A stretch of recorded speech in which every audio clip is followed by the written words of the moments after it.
கிருசைடுக்கு practice பண்ணிட்டு இருக்கும்போது ஆண்டவர் ரொம்ப தெளிவாக உணர்த்தினாரு, நீ கொஞ்ச நாள் எந்த ஊழிய பக்கமும் போகாத, நீ ஒரு வாரம் ஆந்திரா பக்கம் உனக்கு நான் இன்டர்ன்ஷிப் வச்சிருக்கேன், போயிரு அப்படின்னு.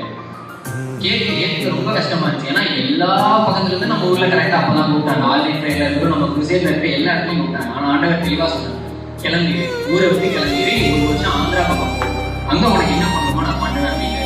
முதல்ல கொஞ்சம் கஷ்டமா இருந்துச்சு. அதுக்கப்புறம் நாங்க போனோம். கரெக்டா நான் ட்ரெயின் ஏறதுக்கு முன்னாடி இங்க நானும் சொன்னதான் சிவதாருமே ப்ரேயர் பண்ணி நான் சரி போயாச்சு.